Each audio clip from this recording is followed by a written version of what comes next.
Hello there and good evening to you. You are just in time for TV47 Weekend. Remember, you can interact with us at TV47 Kenya across all social media platforms. But first, let's take a look at the highlights.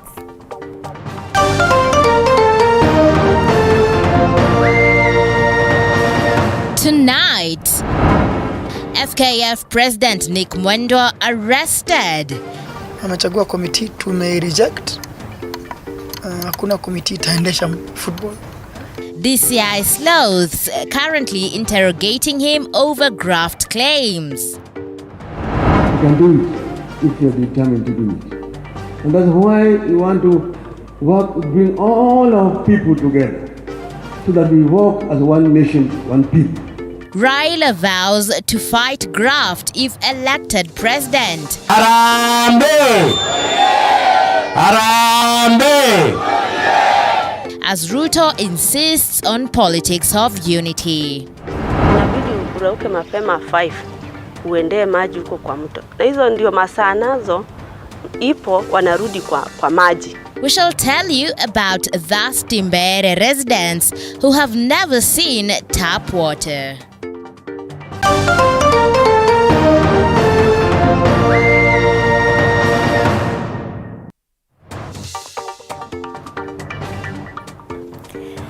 Welcome to the broadcast. Anwai Rimo is a sign language interpreter. I am Muthoni Minor. Now, embattled FKF President Nick Mwendwa has been arrested. Mwendwa has been arrested over graft allegations. His arrest coming just a day after the federation was disbanded by Sports Cabinet Secretary Amina Mohammed. Dennis Otieno reports.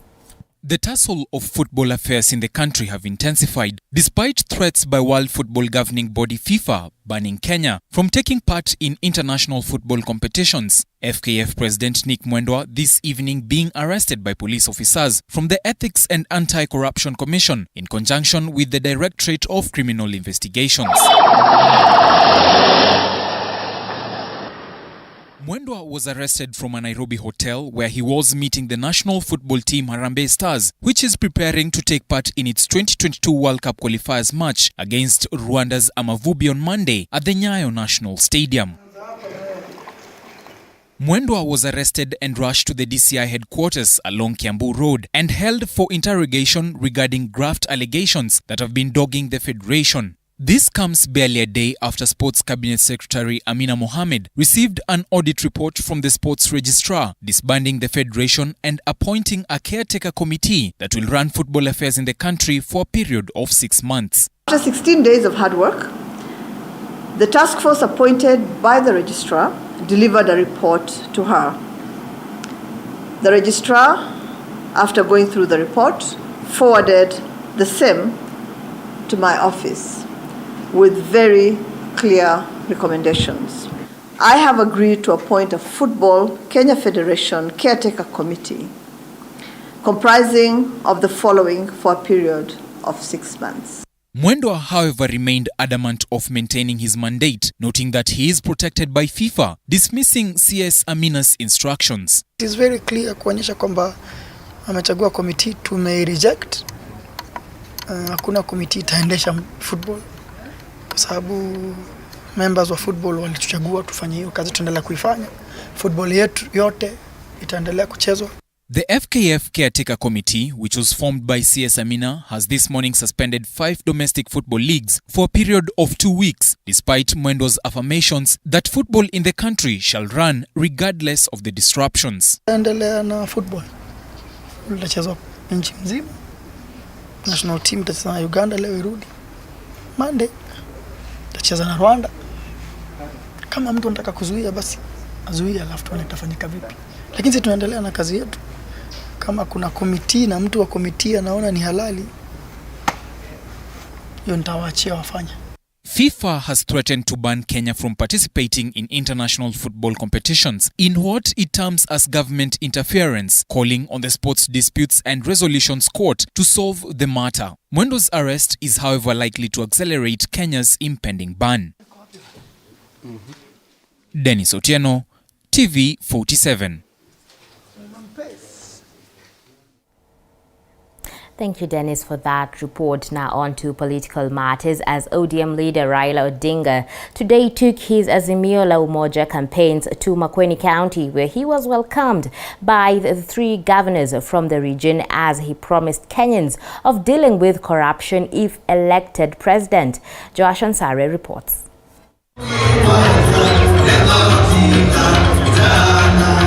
ODM leader Raila Odinga today took his Azimio la Umoja campaigns to Makueni County, where he vowed to fight corruption if elected president in next year's general election. You can do it if you're determined to do it. And that's why we want to bring all our people together so that we work as one nation, one people.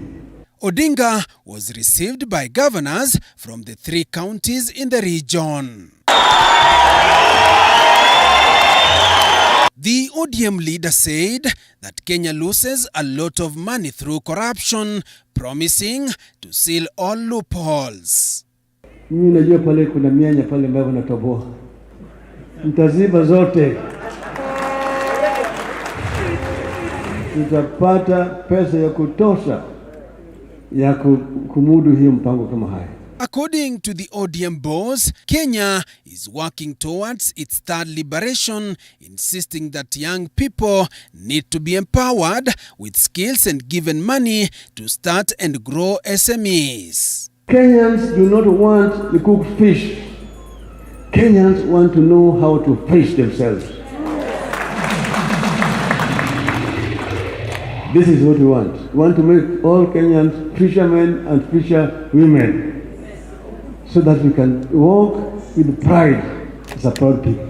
Makueni Governor Kivutha Kibwana is Machakos counterpart Alfred Mutua, and Charity Ngilu of Kitui said Kenyans must be the priority in the next government. We further recognize the support of the Right Honorable Raila Odinga's commitment to working with the leaders from this region with a view to ensuring that the region is fairly and equitably represented in senior ranks of government in 2022 and beyond. During the Azimio la Umoja, Ukambani governors Charity Ngilu of Kitui, Alfred Mutua of Machakos, and Kivutha Kibwana of Makueni vowed to rally their counties to back the ODM leaders' quest for the country's top seat. We must bring all leaders together.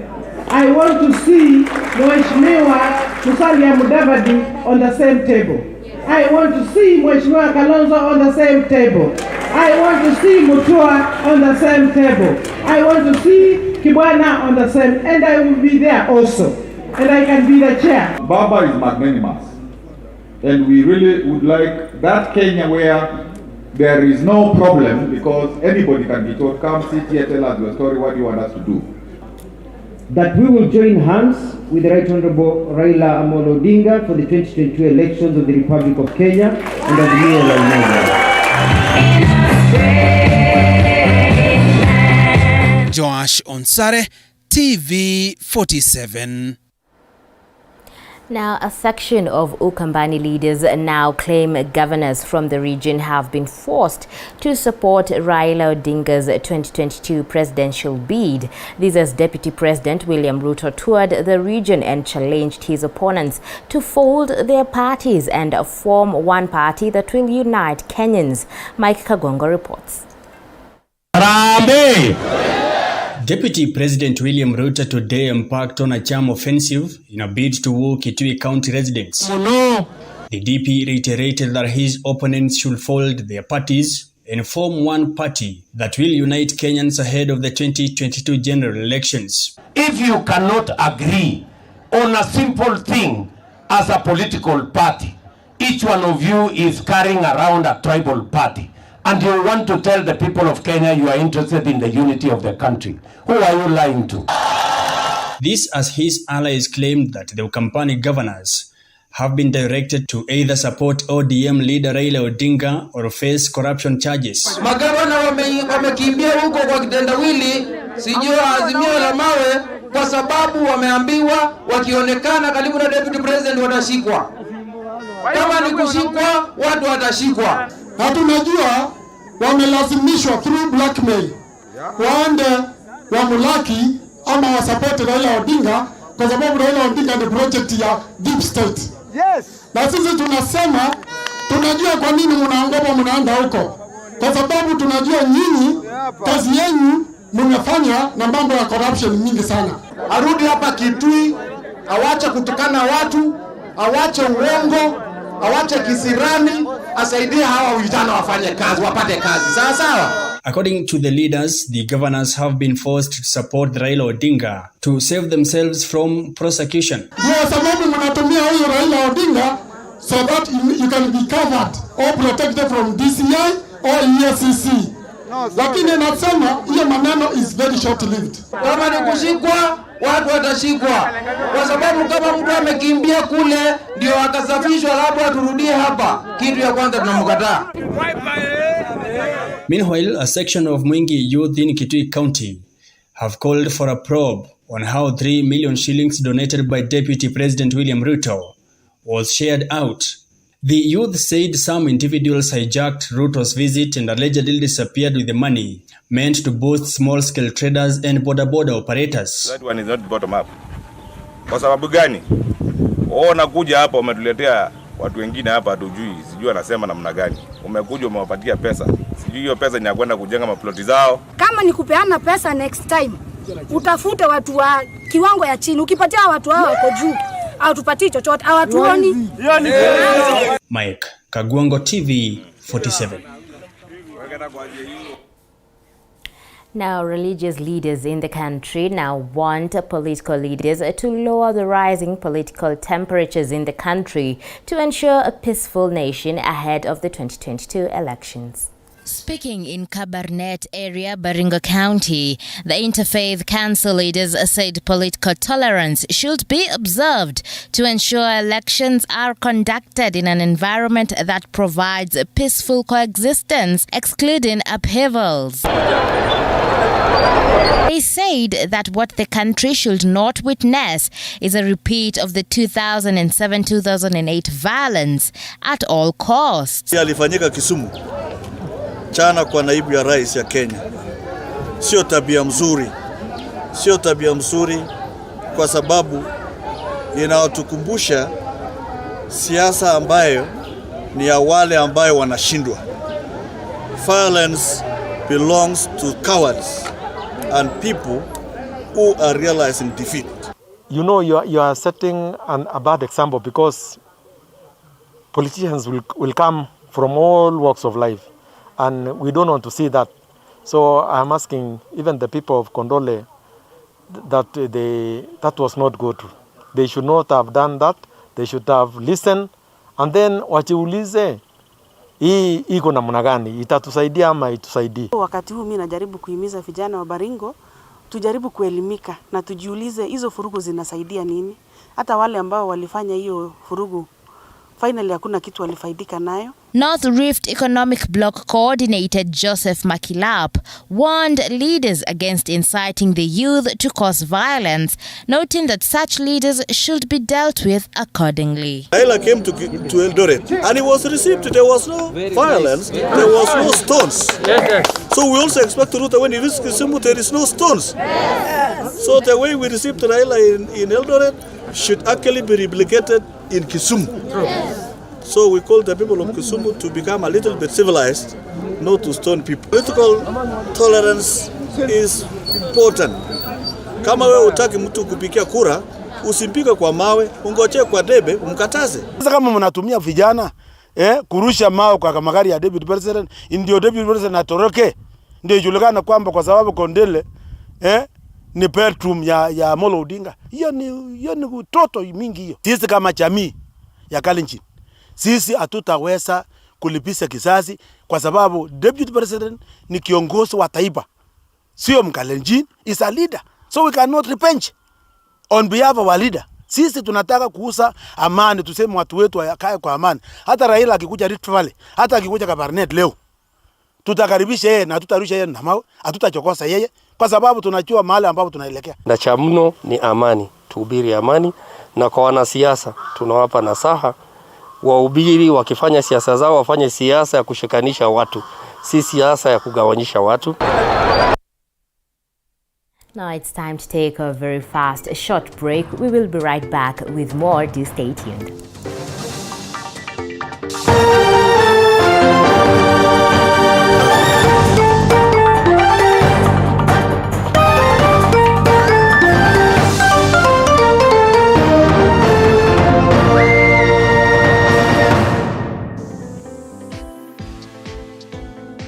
Entrepreneurs around the country are creatively grinding. I started with a borrowed phone. A borrowed phone? Yeah, that could last 2 hours with charge. We just have to do quality work for them. To make their mark in an unpredictable market. It was now going on a sales venture, looking for stockists door to door. On the grind, we bring you their stories so you can tell yours. Every Monday at 7:30 p.m. Men are known to be the pillars. We're rising up together. Say your point. You need an alpha male now to come and help you and your girl. Ameongea zero. And women, they are the cornerstone that hold the pillars. Don't be entitled. A man is peaceful, a man knows how to talk to a lady. This November, the Men's Conference brings a cocktail of diverse ladies to weigh in on various matters. Something I'd love more to see is men being able to exist as themselves. Tune in every Wednesday at 10 p.m.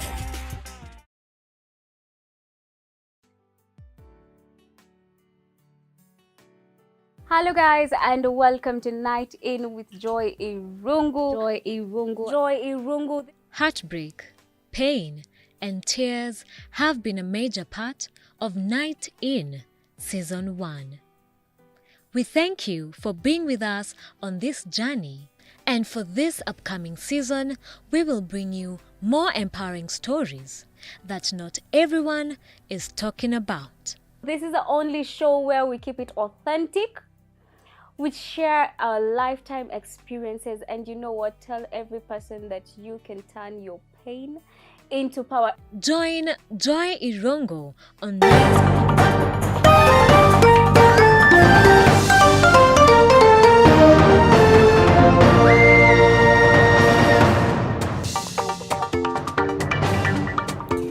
Welcome back. Now, the blame game on factors fueling the unrest in schools continues, with some former students blaming the unrest on poor diet, others blaming it on infestation of pests such as bed bugs, prompting the students to burn their dormitories to get rid of the pests. This story was produced by Wanji Sostin. It's the second term of school calendar in the country following interruptions occasioned by the corona pandemic, and the wave of school unrest and fires continues to hit the headlines, with over 35 students arrested and over 20 schools closed. This as the blame game continues on who is responsible for what is happening at the schools. Ikiwa itawekwa katika maktaba ijulikane na DCIO kwamba hawa ni wanafunzi ambao watakane kupewa nafasi mahali popote, hata katika vyuo vikuu wasipewe nafasi, kwa sababu ule utundu unaweza kuibuka tena na ukatuletea hasara kubwa sana. Mimi kama askofu ninaunga mkono wito wa Waziri Magoha kwamba watoto wanaofanya tabia hii, afadhali watoto hawa wapate corporal punishment. Baadhi yetu, hata mimi ni mhubiri, lakini tulichapwa viboko ndio tukawa na maadili mema haya. Mambo ya kusema ya kwamba watoto wafinye vitole na good conduct ipate kuondolewa, hiyo itamaanisha ya kwamba we don't have a focus, na tena tunataka kuharibu future ya watoto wetu. Lazima tuangalie mbinu, tuweke mikakati za kurekebisha huyu mtoto ili baadaye ajaishi maisha mazuri. Tukimfukuza, tukimnyima elimu, na hiyo ni haki yake, tutakuwa tunaharibu maisha yake ya baadaye. Atakuja, tutakuwa tunalea kizazi cha wanyang'anyi. The parents have been faulted by religious leaders for abdicating their duties, with stakeholders attributing the arson attacks to delocalization of school principals and the post-COVID-19 crash programs that continues to pile pressure on the students. Hii mambo ya kababa, ya kadadi, yani mtoto akifanya makosa hauwezi kumwadhibu kiasi. Kila principal wanapewa transfers. Jambo kama hilo pia linaweza changia. Sisi tulikuwa tunachukua supervised. Unaona? Hata kama mmewaambiwa nenda mlime. Lakini there is a supervision. Lakini siku hizi hakuna hiyo. We managed to talk to 2 students who sat for 2020 Kenya Certificate of Secondary Education to enlighten us on what is bedeviling our schools. Kitu inafanya wanafunzi wengi wakistrike kwa shule, kitu cha kwanza ni kutokana na chakula. Unaputa shule zingine kuanzia Monday to Sunday mnakula tu kideri na mnalipa pesa mingi, so inafanya wanafunzi wengi inachangia kuchoma mashule, wanachoma kila kitu ili wabadilishe chakula. Kuna wale walimu wengine ni mwanafunzi akimweleza kitu yeye hataki kusikia, yani anakaa wewe ni mtoto, but yeye akikueleza kitu anataka umsikize. Sasa inachangia tena mwanafunzi anafanya tu maneno yake shule hadi inafika ile point sana mwa kuchoma shule tu.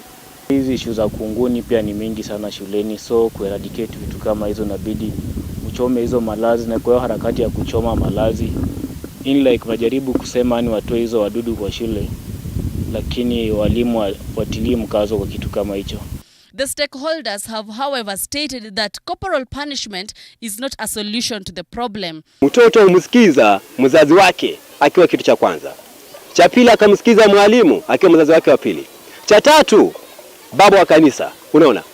Na serikali. Haya mambo yote lazima tuje pamoja ili tuweze kufanya nini? Kuboresha maadili ya watoto wetu. Kiboko haitatosha, kwa maana nimesema ya kwamba ni roho iko nyuma ya haya. Tiger Onyancha, a mental health expert in Bungoma, faulted Education Cabinet Secretary Professor George Magoha for making important decisions without involving education stakeholders. Watoto hawapewi space ya kupumzika. Baada ya kumaliza hii muhula wanaambiwa nenda nyumbani kaa wiki mbili. Baada ya wiki mbili rudi kwa shule. Kwa shule anaambiwa sasa wewe unasoma mpaka sijini 2 months ama 3. What do you expect even if it's you? Whoever designed that policy angetafuta wataalamu wamsaidie kumpa mawazo in terms of the mental health ya watoto. It's an explosion now. It's an explosion. As a way of mitigating arson attacks in schools, Living Revival Prophetic Ministries Church Bishop Ignatius Wanjala has called on the Ministry of Information and Technology and Education to collaborate and censor programs on television and social media to protect children. Wizara ya IT, Bwana Msheru, kwamba kama kuna vipindi vitatolewa katika mitandao, kuna picha zitatolewa katika mitandao na katika televisheni, kwa sababu shule pia zina televisheni, kwamba zile televisheni wahakikishe ni vipindi gani ambavyo watoto wanaangalia, kwa sababu watoto hawa wamefika kiwango kwamba wanataka kupromosha msingi wa elimu katika taifa letu la Kenya. Now, Mbeere South residents have urged the government to intervene to ensure they get tap water. These, they say, will save lives, as a majority of residents are forced to walk for tens of kilometers in search of water, with a good number not making it back home alive. This story was produced by Kimotho Karanu. It is their daily routine. They walk for tens of kilometers to fetch water. Maji imekuwa shinda kwetu. Tunaamkanga asubuhi, tunaenda kutafuta maji mbali kwa muda wa masaa karibu 7. Kwa hivyo ni kutoka asubuhi hapa ni mpaka jioni kitu saa 8 saa 9.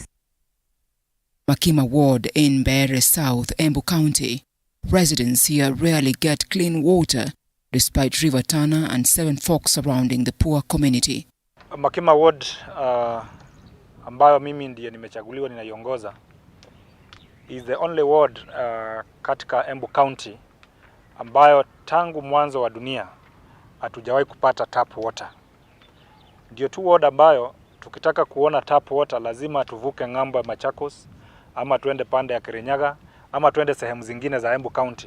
The situation in Makima ward has taught the young and the elderly how to use these animals. Without these animals, then survival rate will be low in this community.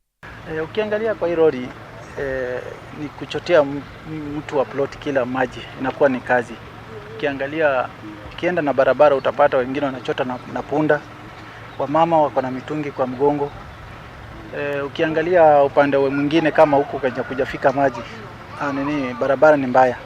Inabidi urauke mapema 5 uendee maji huko kwa mto. Na hizo ndio masaa nazo ipo wanarudi kwa maji. Usiku wanatokanga. So inakuwa ni risk unapatana na ipo hapo. Mnaanza kusumbuana na wewe unaharakisha urudi uprepare watoto waende shule. So inabidi ugoje ipo warudi kwa mto na wewe ndio uchote maji urudi. Ukirudi umechelewa. The community here is tired of living in squalid condition now wants the government to intervene. Unapokosa maji, wao watoto wanaenda bado kama sio wasafi vile, wanaenda hawajasafika juu maji iliyo karibu haitusaidii. Kama ni masomo, unapata makazi ambayo mtoto anatoka shule asaidie mtoto, haezi. 20-year-old Irene Wangoi is a mother of one. She was born and brought up here at Gotv village in Makima ward. Despite her young age, the deplorable condition she is living in has affected her social life and well-being. Miaka yangu ni 20, mimi bado ni msichana. Sasa nikibeba maji kwa mgongo yangu inauma bado nikiwa mdogo. Sasa napata hadi kufika huko uzeeni ni ngumu sana. Sasa hadi kuolewa, sasa unapata unaolewa mgongo wako iko na shinda. Development projects have stalled here due to lack of water in the community. Majority of buildings here remain incomplete due to lack of water in the area. Tuiko development hapa imeenda chini sababu ya maji. Sababu nyumba kama zile tumeanza mwaka jana na bado haijaisha, ni shida ya maji. Mnajua vizuri sana bila maji maendeleo hayawezekani. Ule muda ambao tunachukua kutoka nyumbani 5, 6, 7, 8, 10 kilometers kwenda karibu na maji, ndiposa uweze kwenda kwa mto kuchota maji, unachukua muda mwingi sana. This is Muluku's village far at the border of Machakos and Embu County. The unforgiving hot sun does not spare the community. It is in one of the homesteads in this village that we meet a group of people shielding themselves from the scorching sun, only to find out that they were mourning one of their relatives who drowned in Masinga Dam together with his cattle. The man was at the Masinga Dam to fetch water for his family and livestock. Ilikuwa siku ya Asante. Alafu akaenda kuchota maji Masinga Dam.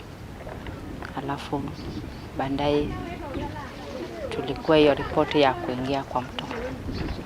Alafu akakuja. Venye alienda kuchota maji, alienda na gari ya ng'ombe. Sasa ng'ombe venye ziliingia ndani ya maji huko ndani kwa dam, kwenda kuokoa ng'ombe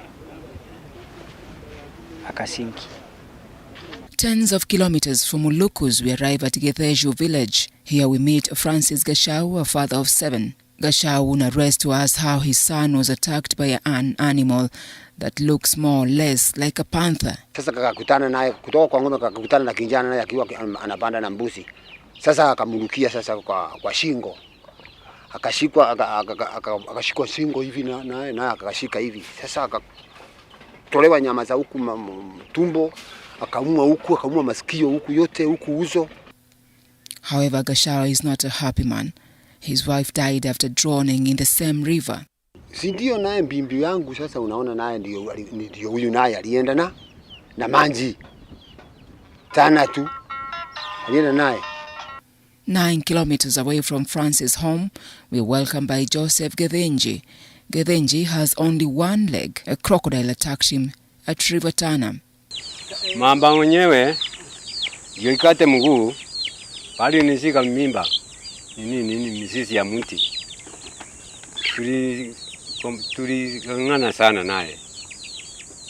Na kwa uroho ya Mwenyezi Mungu nikaona sitaachilia hiyo mti. Afadhali kikate nami niwe hai. Tukang'ang'ana. Imagine watu kutoka pande hii hakukuwa na watu wengi sana. Yaani walikuja lakini kwa bahati nzuri kikawa kimetoa nyama na kikaingia kwa maji. His daughter and a mother of 6 also drowned in the same river years later. Sasa asubuhi mwenyewe sababu hatukumuona jioni. Kuko na mtu mmoja alikuja asubuhi. Akasema amekuta kitambaa hapo kwa mto na viatu. A 20-liter jerrycan of water goes for between 25 and 30 shillings. Indeed, may the designated operators who are abdicating their duties resolve that issue soon enough for Mbeere South residents. It is indeed such an uphill task as most of them have lost their loved ones in that hassle. Our condolences to the families deeply affected. Indeed, at the end of the day, water is the driving force of all nature. Now it is time to take yet another short break. We will be right back with more. Stay tuned.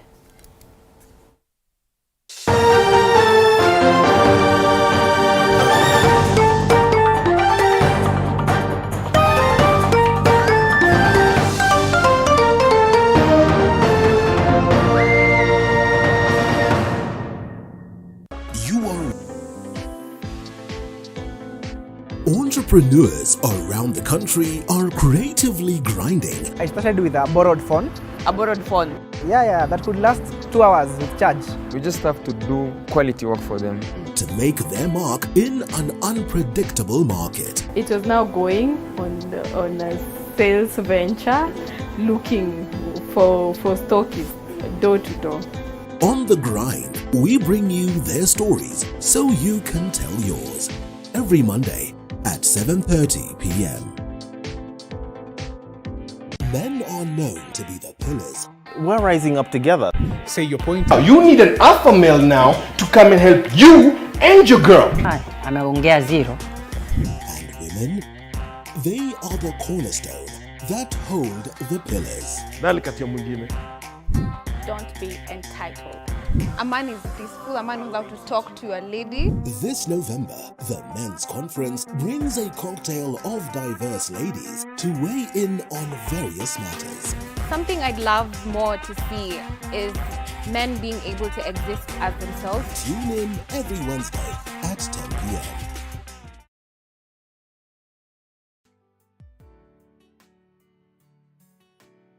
Hello guys, and welcome to Night In with Joy Irungu. Joy Irungu. Joy Irungu. Heartbreak, pain, and tears have been a major part of Night In Season 1.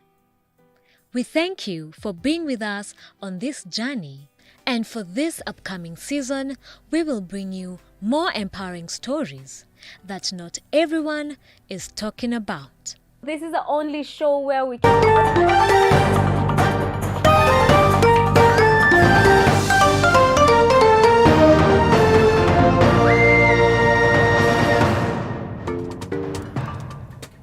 Welcome back to TV47 Weekend. Now, following the rising number of mysterious cases of abduction in the country, members of the Muslim community held a prayer in Mombasa where they urged the government to ensure the cases come to an end. Lavin Atieno reports.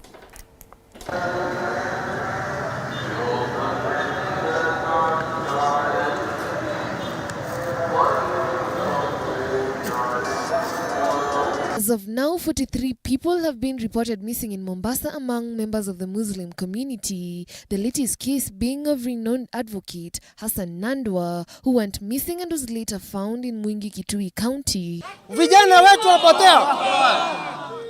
Last year kwa hesabu ambayo imetokezea ni watu 18. Leo watu 43. So kwa hivi sasa tunasikia watu 43. Sasa hivi wameanza ni mawakili. Kesho they'll come after journalists who are covering stories. Tomorrow they'll come for me. And if I don't speak up on this on behalf of hawa watu, nani atakayezungumza kwa niaba yangu mimi? Kesho watakuja kufuata watu wa human rights defenders. If no one is going to speak out now, nani huyu akija kufanyiziwa nani atazungumza kwa niaba yake? Speaking in Makadara grounds after the prayer session, members of the Muslim faith said security agencies are to blame for the cases of abduction, saying they know where the missing persons are. Sisi tunajaribu kila kukicha kujaribu kupunguza hizi hisia kali, lakini yale ambayo yanafanywa na serikali, yanayofanywa na vitengo vya usalama vinaturudisha sisi nyuma kwa kuzidi kuongeza zile hasira zilizoko katika jamii. The community is now calling on security agencies to treat the matter with urgency so that justice may prevail. They now want government to ascertain whether those missing are in their custody or not. Na sizungumzii kwa niaba ya ndugu yangu peke yake. Nazungumzia kwa wale waliopotea wote. Wote waliopotea leo familia zao kwa hapa. Lakini watu wote ambao wako hapa tunaomba serikali ichukue hatua haraka iregeshe watu wetu. Hicho kitu peke yake ambacho tunaomba kwa serikali. Kutoka Muhammad achukulia watu 5 wengine wameongezeka. Na serikali hata kusema kama ni yeye amechukua ana mtu mwingine.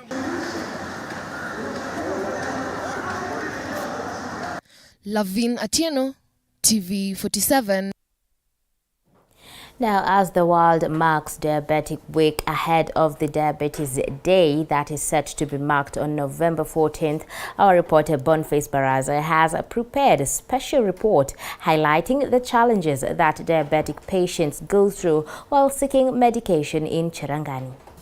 This cool road sneaking its way through the Cherangani Hills on the border of Uasin Gishu and Elgeyo Marakwet counties leads us to Kuriot village to Mary Chelagat Homestead. Not her real name, Chelagat is a Form 3 student at AIC Tuigoin Secondary School who has been fighting against diabetes for the past 5 years.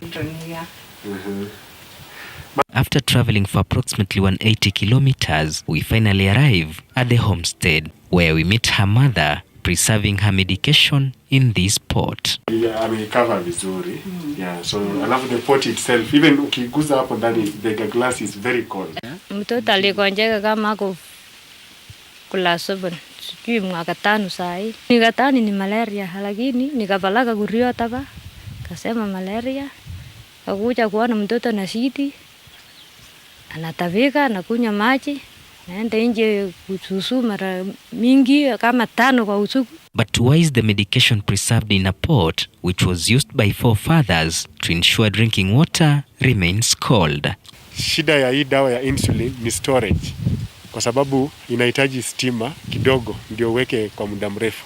Lakini hapa unaona kwa hii boma ina stima. So ndio umeona mama ametuonyesha anaweka katika pot nyungu. And it is allowed. It's an international standard, inakubalika. Hiyo dawa inaweza kaa hapo kwa muda wa mwezi 1 ama miezi 2 bila kuharibika. The journey for the student has not been an easy one since she's an orphan. Neighbors have been supportive in her treatment. Awali alikuwa anatatisika sana kwa sababu mzazi pia atashughulika akitafuta pesa na pia inafaa shughulike akitafuta vyakula ya hao watoto. So mimi kama jirani ambaye tulikuwa tunakuwa karibu, yeye alikuwa anatutembelea, anatueleza mtusaidie. The student is not at home, so we are forced to go to her school where she took us through her journey with diabetes. Nilianza nilikaa nyumbani for 1 year. Nikalazwa hospitali sasa nikarudi. Kutoka hospitali nikuja nikaendelea na masomo tu. Naamkanga asubuhi, then nijiprepare, alafu niende nijidunge. Na nikae 30 minutes hivi na niende sasa nikunywe chai na nikuje shule. Chelagat is among residents who have benefited from distribution of insulin drugs under the diabetic department at the Kitale County Referral Hospital, a move which they say has been of great assistance. So mpango wa dawa kwanza nitasema imemsaidia kwa sababu tangu tuanzishe hii mpango ya dawa kuletwa mpaka sub county, sijasikia mama akilalamika akisema jirani nisaidie 200, nisaidie 500 nikimbie. So ni kama imetupunguzia karama. Masomo pia sasa imekuwa nyororo. Juzi nimekuwa shuleni nikaambiwa na mwalimu wake ameimprove. Tumekuwa tukifanya pilot project inaitwa P4C, Primary Integrated Care for 4 Chronic Diseases. Tulikuwa najaribu kuangalia ile model ya treatment vile tunaweza tusaidia mgonjwa. So kitu ambayo tumefanya ya kwanza ni kupeleka matibabu karibu na mgonjwa mwenyewe. So if you have diabetes and you come from Cherangani, utatibiwa kwa zahanati ambayo iko karibu. So dawa ziko pale. After the journey, we visited the hospital to ascertain the status of patients who are undergoing diabetes treatment, with most of them being under dialysis care. Huu ugonjwa tumesaidiwa sana na NHIF for about 10,000 for every session we come. Freely. You are paid 6,000 per year, but imagine government is paying, NHIF is paying 10,000 per session. Wagonjwa wengi ambao wako na ugonjwa wa kisukari wana end up kufanyiwa dialysis because of kidney disease.